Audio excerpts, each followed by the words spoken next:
여러분, 한번 상상해 보세요. 지금으로부터 100년도 더 전인 19세기 영국. 여자는 남자 보호자 없이는 외출조차 상상할 수 없던 그런 시대에 태어났다면 어땠을까요? 오늘 우리는요, 바로 그런 시대를 정면으로 거슬러 홀로 아프리카 정글을 탐험했던 정말 믿기지 않는 여성, 메리 킹슬리의 이야기 속으로 한번 들어가 보려고 합니다. 자, 본격적으로 시작하기 전에 이 질문부터 한번 던져볼게요. 빅토리아 시대 영국, 여성에게 과연 어떤 가능성이 열려 있었을까요? 여성이 자기 스스로의 힘으로 무언가를 성취한다는 게 가능하기나 한 일이었을까요? 당시 점잖은 여성에게 허락된 세상은 딱 창문 안까지였습니다. 보호자 없이는 런던 시내조차 마음대로 다닐 수 없었던 어떻게 보면 참 숨막히는 사회였죠. 메리 킹슬리가 바로 이런 세상에 태어난 거예요. 그러니까 그녀의 여정이 얼마나 대단하고 파격적인 일이었는지 이제 조금씩 감이 오시죠? 아니, 근데 어떻게 그 억압적인 사회에서 평생을 아픈 가족 돌보는 데에만 시간을 썼던 메리가 갑자기 아프리카 탐험가로 변신할 수 있었을까요? 그녀 인생의 정말 극적인 전환점, 그 여정의 시작을 한번 따라가 보겠습니다. 젊은 시절 메리의 세상은 사실상 이 방안이 전부였습니다. 아픈 부모님과 남동생을 돌보느라 자기 삶이라는 건 아예 없었던 거죠. 창밖 세상은 정말 빠르게 변하고 있는데 그녀의 시간만은 멈춰버린 것 같았을 거예요.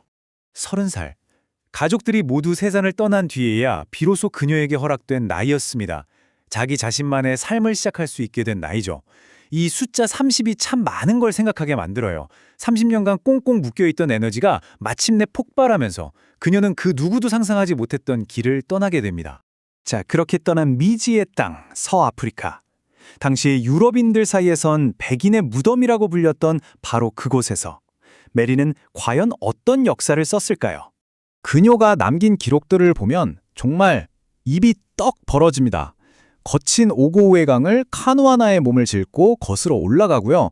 아무도 가보지 못했던 새로운 길을 개척해서 험준한 카메론산 정상에 우뚝 섰죠. 심지어 유럽인으로서는 최초로 가봉에 깊고 깊은 오지까지 들어갔습니다.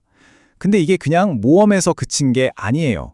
대형 박물관에 보낼 새로운 물고기 종을 채집하는 것처럼 학술적인 성과까지 거뒀으니까요. 바로 이겁니다. 이게 핵심이에요. 그녀가 갔던 것들은 당대 최고의 남자 탐험가들도 거대한 팀을 꾸려야 겨우 도전할 수 있었던 그런 곳들이었거든요. 그런데 메리는 여성의 몸으로 그것도 혼자서 이 모든 걸 해낸 겁니다. 이건 용감하다, 대단하다 이런 말로는 부족해요. 그냥 시대를 완전히 뛰어넘어버린 거죠. 그런데 메리의 위대함은 여기서 끝이 아니에요. 그녀의 탐험은 땅에서만 이루어진 게 아니었거든요. 그녀는 펜을 들어서 당시 세상을 지배하던 거대한 제국주의에 맞서는 목소리를 내기 시작합니다.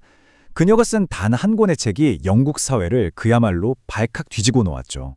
아프리카에서 직접 현지인들하고 부대끼면서 살아보니까 영국에서 듣던 거랑 완전히 딴판이었던 거예요.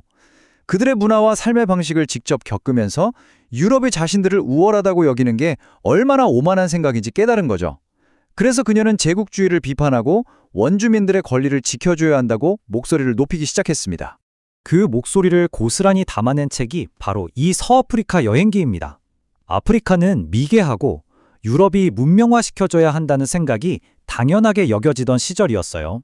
그런데 현지 문화를 존중해야 한다는 그녀의 주장은 이건 당시 사회에 거의 폭탄을 던진 거나 마찬가지였습니다. 당연히 엄청난 논란을 불러일으켰고요. 이렇게 시대를 앞서갔던 탐험가이자 또 사상가였던 메리 킹슬리. 그녀는 세상을 떠났지만 그녀가 남긴 유산은 지금도 우리 곁에 뚜렷하게 남아 있습니다. 과연 어떤 모습으로 말이죠? 그녀의 모든 험난한 여정을 함께했던 아주 특별한 상징이 하나 있거든요. 바로 이 낡아 보이는 두더지 가죽 모자입니다. 놀랍게도 이 모자가 지금도 런던 왕립지리학교에 가면 직접 볼 수 있다고 해요. 이 작은 모자 하나를 보면서 100년도 더 전에 그 위대하고 치열했던 여정을 상상해 본다면 정말 기분이 묘할 것 같지 않으세요? 결국 메리 킹슬리가 우리에게 보여준 건 두 가지 탐험이었던 셈이죠. 하나는 아프리카 정글이라는 미지의 땅을 탐험한 것이고 다른 하나는 바로 우리 마음속에 있는 편견과 오만이라는 미지의 땅을 탐험한 겁니다.